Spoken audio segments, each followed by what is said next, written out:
ఓం నమో మహానందీశ్వరాయ.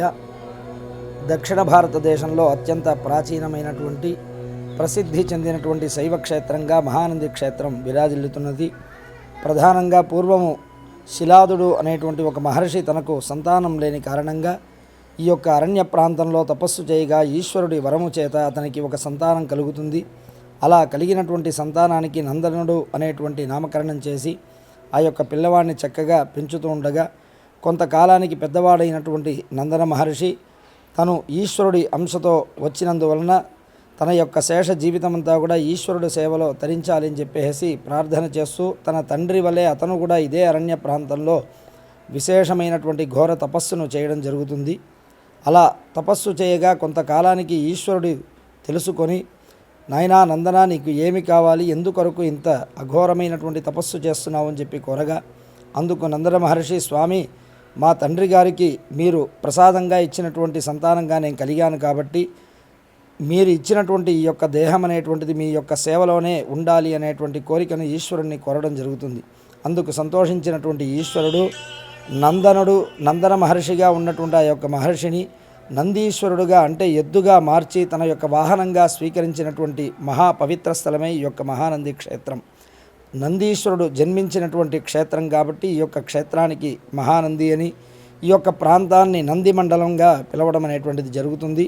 అలా నందీశ్వరుడు జన్మించినటువంటి సందర్భంలో ఈ క్షేత్రం చుట్టూ 9 మైళ్ళ దూరంలో వివిధ దేవతలు, మహర్షులు అందరూ కూడా 9 శివ విగ్రహాలని, శివలింగాన్ని ప్రతిష్ఠ చేయడం జరుగుతుంది. కాబట్టి ఈ యొక్క ప్రాంతాన్ని నంది మండలం అని చెప్పడం జరుగుతుంది.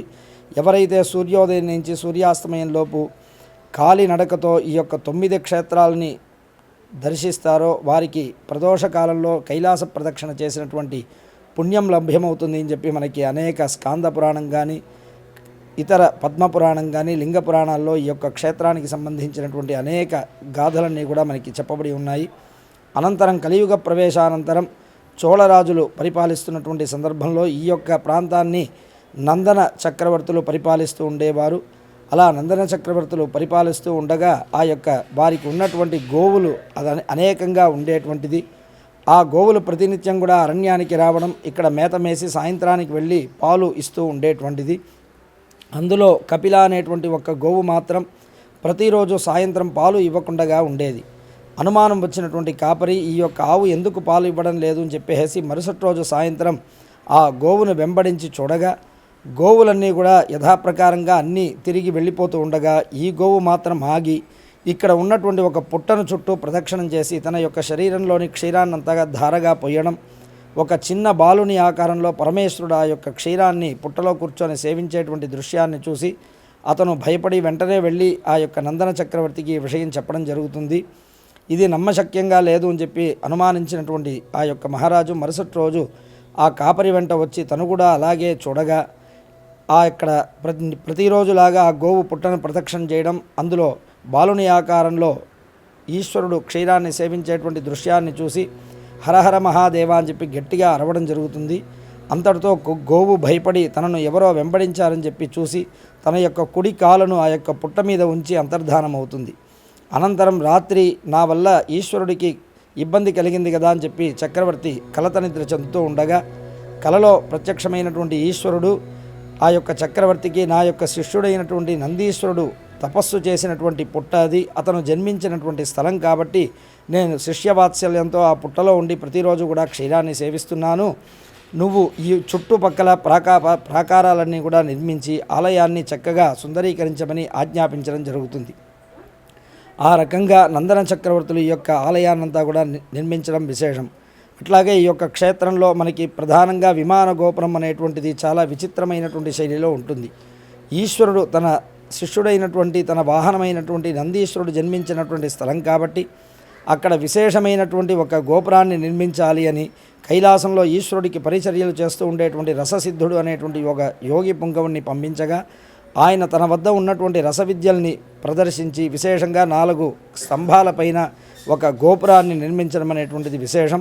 ఇక్కడ ఆ యొక్క విమాన గోపురం చాలా చక్కగా ఉంటుంది. ఆ యొక్క విమాన గోపుర దర్శనం కూడా చాలా విశేషమైనటువంటి పుణ్యాన్ని కలగజేస్తుంది. అట్లాగే ఈ యొక్క క్షేత్రంలో మరి యొక్క ప్రత్యేకత ఏమిటి అంటే స్వామి కింద నుంచి వచ్చేటువంటి జలధార అనేటువంటిది చాలా ముఖ్యమైనటువంటిది. మనకి ప్రపంచంలో ఎక్కడా కూడా ఒకే ధారగా విపరీతమైనటువంటి వేగంతో నీరు పరిగెట్టడం అనేటువంటిది ఎక్కడా కనిపించదు. మనకి అతివృష్టి కలిగినప్పుడు కానీ అనావృష్టి వచ్చినప్పుడు కానీ ఎండాకాలం కానీ వానకాలం కానీ ఆ యొక్క నీరు ఎప్పుడూ కూడా పెరగకుండా తగ్గకుండా సమాన స్థాయిలో విపరీతంగా ప్రవహిస్తూ ఉంటుంది. ఆ యొక్క నీటిలో మనం స్నానం చేస్తే కనుక మనం చేసినటువంటి పాపాలు నశించడమే కాకుండా మన శరీరంలో ఉండేటువంటి చర్మ వ్యాధులు ఇతర రోగాలు కూడా 40 రోజులు స్నానం చేస్తే దీక్షగా తగ్గిపోవడం అనేటువంటిది ప్రత్యక్ష అందరం కూడా చూస్తూ ఉన్నాము. అనేక సంవత్సరాలుగా అనేక మంది భక్తులు అలా స్నానం చేసి బాగుపడినటువంటి సందర్భాలు కూడా చాలా ఉన్నాయి. ఆ యొక్క నీటిలో మనకి వైశాఖ శుద్ధ సప్తమి రోజున ప్రతిరోజు కూడా గంగాదేవి స్వయంగా వచ్చి ఆ యొక్క నీటిలో స్నానం చేస్తుంది అని చెప్పి మనకి పురాణ గాథలన్నీ కూడా చెబుతున్నాయి. ఇది ప్రధానంగా మృత్యుంజయ క్షేత్రంగా మహానందిని చెప్పబడుతుంది. ఇక్కడ చనిపోయినటువంటి వారికి కపాల మోక్షం అనేటువంటిది ఉండదు అని చెప్పేసి ప్రత్యక్షంగా ఇక్కడ అనుభవపూర్వకంగా అనేక మంది చెబుతూ ఉంటారు. అట్లాగే ఈ యొక్క క్షేత్రంలో మనకి పూర్వభాగంలో నాగలింగ వృక్షం అనేటువంటి ఒక వృక్షం 1000 సంవత్సరాల చరిత్ర కలిగినటువంటి ఒక చెట్టు ఉంటుంది. అందులో గనక సంతానం లేని వారు ఒక ఉయ్యలలాగా కట్టి దాని చుట్టూ ప్రదక్షిణం చేస్తే వారికి సంతానాన్ని కూడా ఈ యొక్క క్షేత్రంలో మనకి ప్రసాదిస్తాడు ఈశ్వరుడు. కాబట్టి ఎన్నో ప్రత్యేకతలతో కూడుకున్నటువంటి ఈ యొక్క మహానంది క్షేత్రాన్ని ప్రతి ఒక్కరు కూడా దర్శించాలి. అట్లాగే ఈ యొక్క క్షేత్రంలో అమ్మవారు కామేశ్వరి అనేటువంటి నామధేయంతో ఉంటుంది. అంటే మనం ఏదైతే కోరికలు కోరుతామో దాన్ని అతిశీఘ్రంగా సిద్ధింపజేసేటువంటి ఈశ్వరీ స్వరూపంగా అమ్మవారి ఇక్కడ ఉండడం విశేషం. ఆ యొక్క కామేశ్వరి అమ్మవారి యొక్క ఆలయం అంతా కూడా చక్కటి శిల్పాలతో సుందరంగా అత్యంత విశేషంగా ఉంటుంది. ఇక్కడ మనకి దగ్గరలోని ఆళ్లగడ్డ అనేటువంటి శిల్పులు ఇక్కడ చాలా ప్రసిద్ధి. వారు చేసినటువంటి ఆ యొక్క శిల్ప సౌందర్యం అనేటువంటిది ఈ యొక్క క్షేత్రంలో మరొక ప్రత్యేకతగా ఉంటుంది. అట్లాగే ఇక్కడ మహాసరస్వతి ఏకశిలా విగ్రహం అనేటువంటిది ఆ యొక్క అమ్మవారి ఆలయంలో మరొక ప్రత్యేక ఆకర్షణగా అందరూ కూడా శ్రద్ధగా చూస్తూ ఉంటారు. కాబట్టి ఇటువంటి క్షేత్రాన్ని అందరూ కూడా దర్శించాలి.